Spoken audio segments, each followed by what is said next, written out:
and Young Adult Podcast. Podcast 113. Welcome to Podcast 113. 113. Here we go, folks. And this is the dead of summer. Man, how's it? Just right in the middle of the summer. It just feels like, even though summer hasn't even begun. Yeah, I was going to say, it's funny because it's felt like it's been summer for like weeks. No, it's not the middle of summer. But I just said it was, and it's not. The day we're recording this is June 4th. Yeah, it's not even summer. It's not even officially summer yet. It's spring. It's spring still. But wow. Man, it's like 80 degrees outside and just hot, sweaty, and muggy. It's nice. I love it. I really do. You know, I was listening to a podcast mini from earlier this week, and it was the one that Jen did. And Jen also mentioned in her podcast how much she loves summer. Oh, love it. And if I'm going to be honest, summer is number 3 on my list of 4 seasons. They always say honesty is best, but I really hate that you just said that. How is that possible, number 3? So let me try to guess. Fall? Yeah. Spring? Yeah. Summer? Yeah. Winter? Yeah. Man, fall. I don't like fall. Yeah. Yeah. I love fall. I love the cooler weather. I love football season. I love the leaves changing. I love hunting season. So I like fall. I love football season. I mean, September is fantastic because all the football starts up. Yeah. I mean, I love that. September is almost still summer, though, because September in Michigan, we're usually we're still in almost 80, sometimes even 90-degree weather. September might be the best month. Well, here's a few reasons. It's still really nice out. Yeah. Football started. The kids went back to school. Right. My anniversary's in September. Nice. Everybody's coming back to church, which is fantastic for our psyches. Yeah. For real. Yeah. Summer attendance, you're like, oh Lord. Yeah. No, me and Kayla were working on dreaming out some awesome events and sermon series and stuff for Ignited, and Kayla has this incredible idea for this awesome sermon series, and it's we need to do this. This is going to be so powerful. And then she was like, well, we should do it in August. I was like, no. We're going to do it in September. No, and as a matter of fact, if there is a single month in the calendar where you don't do anything of significance or that has any kind of cool vibe to it, it would be July. Yeah. Don't you dare write the greatest message ever in July. Because you preach it to so few people, and it just... Yeah. Save it for September. Yeah, 100%. Just wrote this amazing message. Don't you dare preach it. Wait till September now. Yeah. Oh, yeah. Yeah. We used to, it's interesting enough, Pastor Aaron, but the Young Adults Ministry used to, and it doesn't do this anymore, and I don't know why it did this before, but it used to excel really well in the summer. Well, I think I know why, and I could be wrong about this, but I have an idea why. I'm guessing that it would excel in the summer because you would have a lot of college kids come back for the summer. That's had a little bit to do with it, I think. But or maybe everything to do with it. Yeah. Seriously. There's a lot of people that go away to college around here. Yeah. There's actually not much of there's not a college close. Yeah. That everybody goes to. Yeah. Typically they go away to college. Some are commuters, but not a lot. Yeah. And but I would say there's more commuters now than ever before, and I think it's because college is so expensive. Yep. More expensive than ever. Totally agree. So I think there's more commuters now than ever before. They're willing to drive the 35, 45 minutes and save a lot of money. Yeah. So I also think there's a lot of online college now too where that saves so much money. Yeah, exactly. Where people are going to, even big Christian universities, like Liberty University has an incredible online program. Yeah. And it's a huge, the largest Christian university in the States, and they have a great program. So you can go and get a degree from Liberty, but you're not spending nearly as much money if you do it online. I think that probably plays into it now too. I'm thinking about my own kids that are going to go off to college. I don't even know how in the world they're going to be able to afford that. I mean, they won't be able to afford it, obviously, but what are they going to what are we going to do with that? It's crazy. That is crazy. Like you want your children. I mean, you got a kid on the way. Yeah. You want your children to be successful. And Absolutely. hopefully kids don't have to go to college to be successful, honestly, because it's just so crazy expensive. Which, hey, this is a interesting thought. Our IMA program, our Ignited Ministry Academy experience, is a great experience for fractions on the cost compared to college. Oh, yeah. Pennies on the dollar. Pennies on the dollar. There's fractions of, I don't know, pennies on the dollar compared to any kind of college out there. And it's fantastic. I think it's a fantastic education, don't you? Oh, absolutely. It totally is. 100%. So there's a plug for that. Absolutely. Check that out because it's incredible. What's our website to that? Is it ignitedministryacademy.org? I think so. All right, fantastic. Yeah. Check that out, ignitedministryacademy.org. Yeah. Yeah. I think I'm repping the IMA hat right now. I don't know if it has the website on it, though. Your shirt, speaking of your clothes, that's the most wrinkled shirt I've ever seen in my entire life.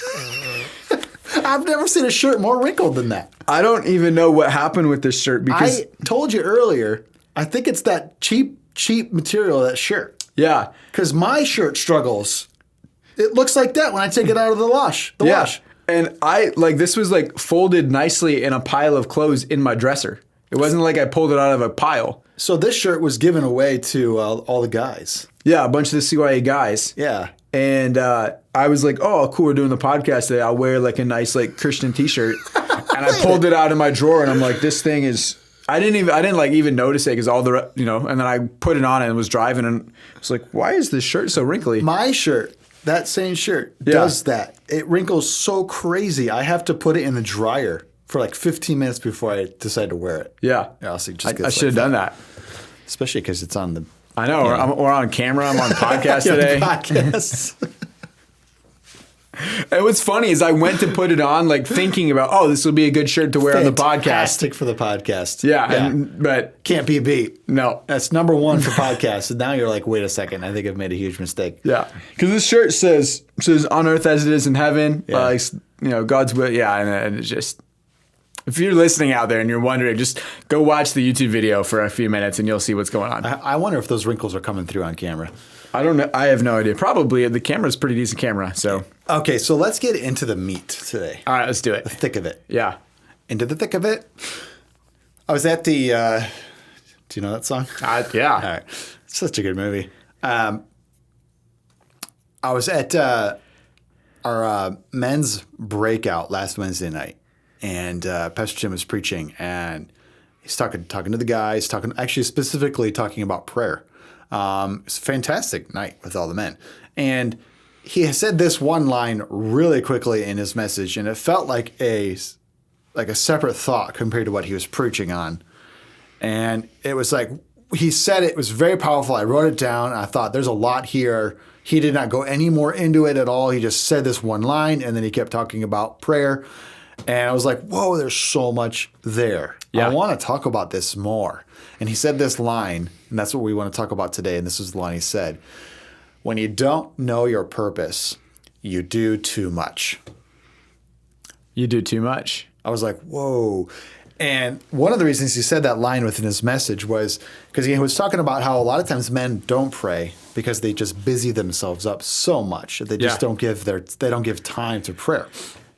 And of course, that's seriously true, not just for men, but I think for like girls too. You know what I'm saying? I think that's a huge thing in our culture is that we get so busy. You know, you preached a message recently about how we need to learn to sit still in the presence of God. And I think that we as a culture just busy our lives up so much. Yeah. You know, we even will begin to neglect good things and even things like physical things. Like I'll give you an example. So me and my wife are doing a big house project over the summer. We bought a dentist office, so we have no backyard. We literally have like an asphalt like blacktop parking lot as our whole backyard. It's kind of cool actually. It's great for like having people over at our house because we can fit like 15 cars in our driveway, no problem. Like nobody has to park on the road. But for just living purposes, it'd be nice to have a backyard. So we're tearing part of it up to put in a backyard, especially, you know, we have a baby on the way. We want next year for there to be a yard for them to go outside and play in the yard. Well, so I started the project and I borrowed a jackhammer and I'm busting stuff up. And that was like 2 weeks ago. And I've not worked on it since. As a matter of fact, I think I asked you, what is it, yesterday in the office? Yeah, yesterday in the office. I was like, I just assumed because it's been a few weeks. Yeah. I was like, are you done with that backyard? Taking up all the parking lot in the backyard? I'm like, no, I got like a 3-foot section across the back. It's like 3 foot deep and all the way across. And then I was shocked to hear you say that. And I was like, whoa, what's going on? You're like, well, I only worked on it one day. Yeah. I just, there was multiple days where I was like, all right, I have planned like 4 hours to go and bust this up. And then something happened. There you go. So the one day you planned for 4 hours, something happened. Something happened. Yeah. Busyness. Busyness happened. And that's a physical project that I was planning on doing. And you haven't touched it since. And I haven't touched it since then. And the same exact thing happens with prayer, which I think it happens even more with prayer and spiritual things, Pastor Luke, because every time I walk back through my backyard, I see the project. I'm like, okay, I need to work on that. It's staring at you. It's staring right at me. It's screaming your name. Yeah. Aaron! Yeah. But prayer is not necessarily like that. Yeah. And so I think it happens even more with spiritual things. Yeah, prayer is a gentle whisper. It's the Holy Spirit just gently touching you. Come away with me. Come away with me. Get still with me. Yeah, yeah. And you can easily just brush that off. You know what I'm saying? Oh, yeah. So when you don't know your purpose, you do too much. We love to busy ourselves up. I mean, I think it's a mistake to busy yourself up too much. Yep. And it's a mistake young people make. And I think every single young person makes this mistake. Yeah, no, I totally agree. And I think that we, especially as young people, we busy ourselves up so much because we feel like if I'm not doing something, say it, that I'm like wasting my time or I'm wasting my life. I think that's the pressure. I think that's the stress they feel. Yeah, absolutely. Have you heard about this where apparently people feel guilty when they relax? Yeah. Yeah, I have heard about this. And I think I've felt that a few times in my life. And that's not very good. Like there's a lot of people out there like that, and they'll then really just busy themselves up. And like Pastor Jim just says this line really quickly, last Wednesday night, when you don't know your purpose, you do too much. I just feel like there is just so many people who fall under this umbrella. Mm-hmm. And they do busy their lives up. They do too much. And they're doing kind of a lot of the wrong things. Maybe they're trying to find their purpose. Maybe they're trying to avoid their purpose. Maybe they're feeling like they're just really lost. Doing so much, they're just really lost. And it's not good. Yeah. I think that when we're talking about knowing your purpose and doing too much, I think that it's important to realize that there's some people where you feel like, man, I felt like since from a young age, middle school, high school, like I knew exactly what I felt like the Lord was calling me to do. And I feel like there's some people that's not the case, but just because you don't feel like you have a very specific calling to a full-time ministry or missionary or something to that effect, just because you don't feel like you have that specific calling in your life does not mean that you don't have a purpose or that you can't live out this God-given purpose and not do too much. Does that make sense? Do you get what I'm trying to say? I think so. Yeah. Because I think sometimes, and maybe this is just from growing up in church world, but I feel like there was a group of people, and man, if you were called to ministry or if you felt like you were called to missions work or something like that, it was easier to not do too much. But people who felt like they weren't called to that, and that's totally okay. that a lot of times they struggle to still understand their purpose. But I remember I had a great friend in high school who there was a few of us who really felt like we were called in the ministry, and he wasn't. He was like, I don't feel like that calling at all. And he was really smart. He's like, I'm going to go to be an engineer. He was really smart. He's not got to go to the ministry. That's not what I meant. I know. That's what you said, though. But he's like, but I feel like, something that I feel called to do, or I feel like just my purpose as a man of God is that I want to raise a godly family. Yeah. And like, that was his purpose. And he's like built his life around that. Yes. And I think that can be the purpose that we're talking about. I really, really, really respect people who can say no to things. Absolutely. And there's something about the power of a confident no. Yeah. Oh yeah. Oh yeah. When you said that, I just had this thought of the Dave Ramsey class. Did you take the Dave Ramsey class? The Financial Peace University. I took it so many years ago, and I do know his class. Yes. So there was a whole 30-minute talk that he did on the word no. Yes, I remember this. Yes. And it was he kind of intros it really funny. Because he's like, nobody uses this word in our culture. Nobody says no to anything. Mm-hmm. It's like, but it's such an important word. Yeah. And I love what you said, that it really is like, I feel like it earns my respect. Yes. When someone can say confidently and say no to doing something.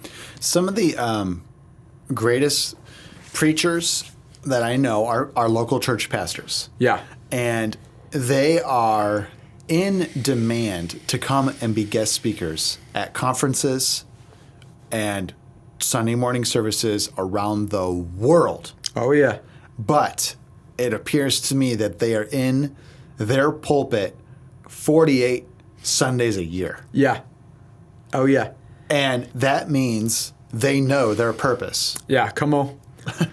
I'm a local church pastor. Yeah. I don't have time to go and speak at every conference, every event, in every tent, at every church. But I'm being asked to. So that you telling me, I know for a fact that these pastors are saying no dozens of times a year to things. Oh yeah. Oh yeah. Because how you can't be a good local church pastor if you're gone all the time. You're not a local church pastor. You're not even a pastor. You're just a conference speaker, or you're a speaker.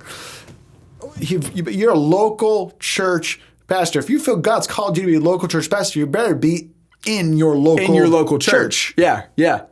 But, Pastor Aaron, some people don't see that. Yeah. They don't understand that. Right. But that pastor knows his purpose. Mm-hmm. So he doesn't busy himself up to the point where now he's not in his purpose. Right. Yeah. And I think it's easier for us to look at in a full-time ministry vocation. But I wanted to see if I could to kind of, I don't know if flip this is the right word, but maybe pick your brain a little bit on what this looks like with someone who feels like they have a purpose outside of full-time vocational ministry. Okay. Because even you, Pastor Luke, you felt the Lord call you to ministry while you were in high school. You knew what you were going to do. You went to college to do that. You've been in full-time ministry at Cornerstone for 16 years, or almost 17 years. Almost 17 years here at Cornerstone, which is incredible. And somebody like me who's been in ministry for just a handful of years, I look up to you so much, but outside of that, you still have other callings as well. Yeah. Right? You're still called to be not just in the local church as a pastor, but also you're called to be a husband. Yes. Right? You're called to be a father. I feel that calling. And even Pastor Tim talks about how, we need to make sure that our ministry doesn't get before our family at sometimes. Yes. And so how do you as a pastor, but more so maybe as a husband and a father, make sure that you're focusing on those purposes? Yeah. So you have to say no to things. Yeah. And when you say no, the pressure is you're hurting people. Right. That's the pressure of the no. Yeah, yeah. And you have to be okay with hurting somebody's feelings, because the flip side is the same. There's something actually the exact same thing on the other side. If I say yes, then I'm probably hurting somebody in my family's feelings. Right. Come on. So I'm hurting somebody's feelings with my yes, and I'm hurting somebody's feelings with my no. With the no. And whose feelings do I want to hurt?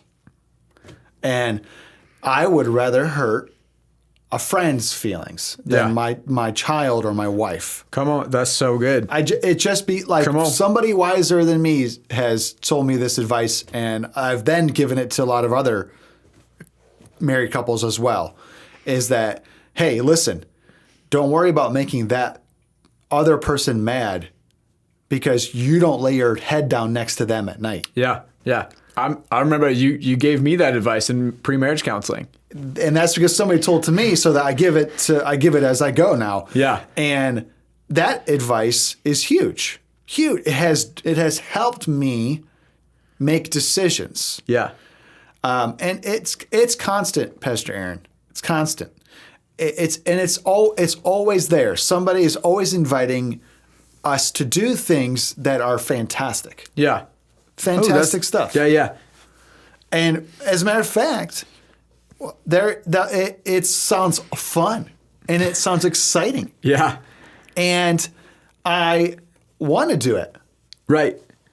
Yeah, yeah. Like here's like come on a camping trip, come on a rafting trip, come on a fishing trip. Let's do a friend's vacation. Yeah. You know. Right, right. Don't bring your kids. Come speak. Come over here. Come do this. Come preach there. Come do an event. Come out to Denver and hang out and do some stuff. And you'll preach and we'll go mountain biking. Come to my birthday party. Come over to my house. Come to a wedding thing. Come to a baby shower for my wife. Come to a birthday party. All this stuff is awesome. Yeah, yeah. For awesome. Sure. Come on. And I want to do all of that. Yeah. But if I do all of it, I'm hurting somebody else. Right. Man, that's so good. I'm hurting somebody else. Yeah. And I'm hurting my family. Yeah. I'm hurting my family. And so I choose instead. I choose to be a father and a husband and a pastor before I choose to do other things. Mm-hmm. And so if you know your purpose, you can say no to things. I don't know if the word is easier, but maybe more like confidently. Yeah, I was going to say more confident. Yeah. You have more confidence saying no to things because you understand what the most important thing is. Yeah. I was thinking about, when I was in high school. When I was in high school, I wasn't really thinking too much about being a husband or being a father. It was there, but it wasn't like a thought I'd thought about. Yeah, you have purposes, though, as a student in high school. Exactly. To be a brother and a son and a worker or an employee. Yeah. A student, too. Yeah. So absolutely, to be a student. Even to be I was thinking about just the Great Commission that Jesus gave us, which is a purpose that every believer is supposed to have, that wherever we are, we're supposed to be making disciples. When you were in high school, you had a part-time job, right? Oh, yeah. I had a lot of them. Okay. And did you ever, on a weekend, get invited to hang out with friends when you were also scheduled to work? Yeah. And you would most of the time choose what? Most of the time I would choose going to work. Okay. And that stunk. Yep. Sure did. Because you wanted to be having fun with your friends. Oh, yeah. But at the same time, you had previously committed. Yeah. And you had higher purpose. You had a higher purpose to your life. Yeah. At the time. Oh, yeah. It was going to work. Going to work. Oh, yeah. I remember especially the summer in between my junior and senior year. A lot of my friends were seniors that had just graduated. And so they were a year ahead of me in school.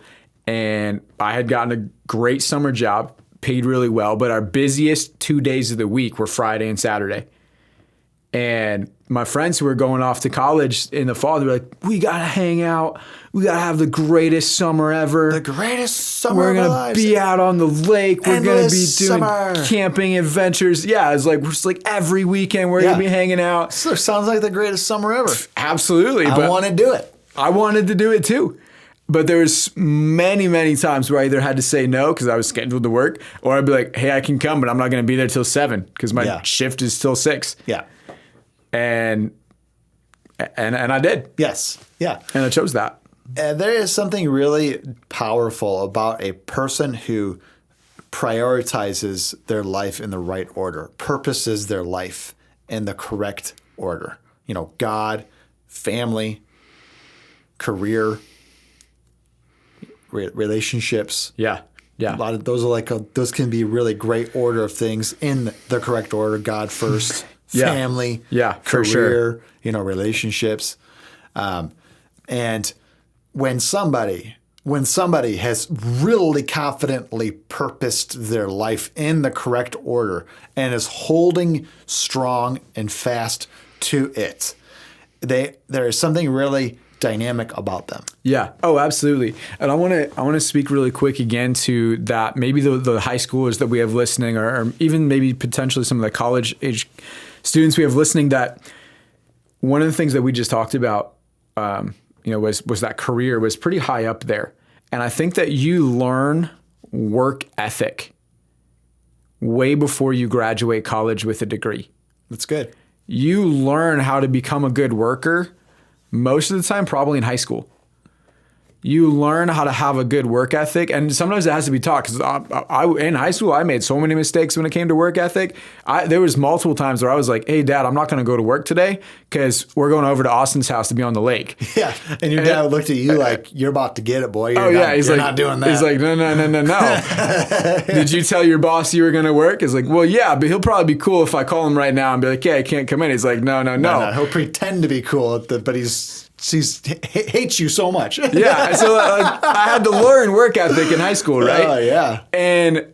And so if even learning to be a good worker, that is part of our purpose, that we can learn how to be a good worker. We can learn how to have work ethic that will translate into so many other areas of our life later. It'll translate into being a good spouse. It'll translate into being a good parent. It'll translate into being a great person in a career later in your life. But so even think about that as a young person, as a teenager, high schooler, or young college kid, that building that work ethic and that idea right now can even help set you up for the future. That can be part of your purpose. Sam Chan. Ever heard of Sam Chan? Yeah. Okay, great. Sam Chan. He wrote a book. I don't even know the name of it. I gave it away years ago. Okay. Somebody really needed it more than I did. I gave them my book, and but I think the book was about pain.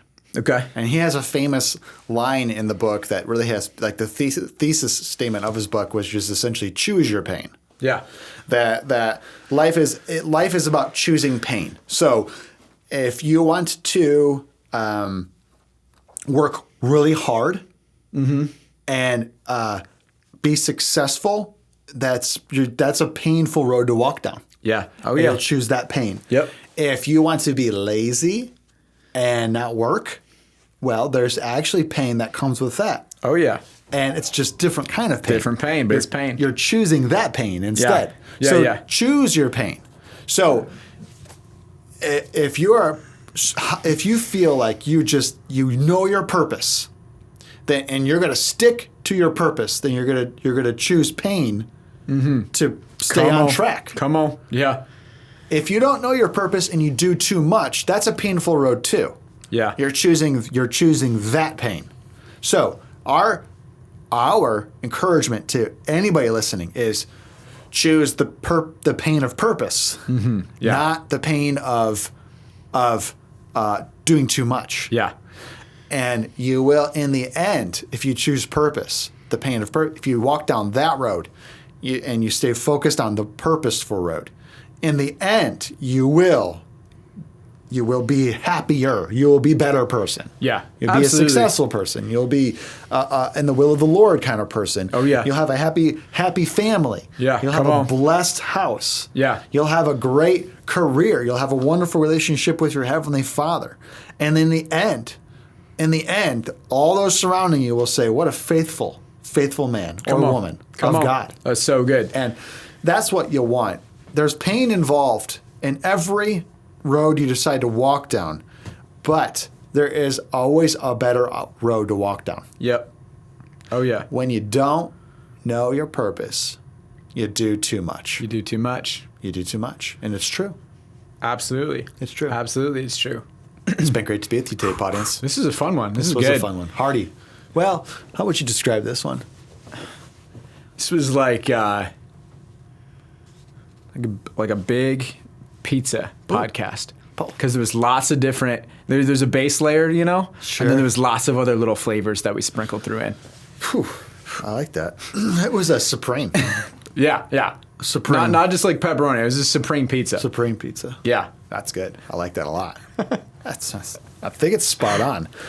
I don't think anybody can argue that one. I don't think so either. I think that's set in stone, man. All right, everybody. We'll catch you on the next one. Bye. Bye.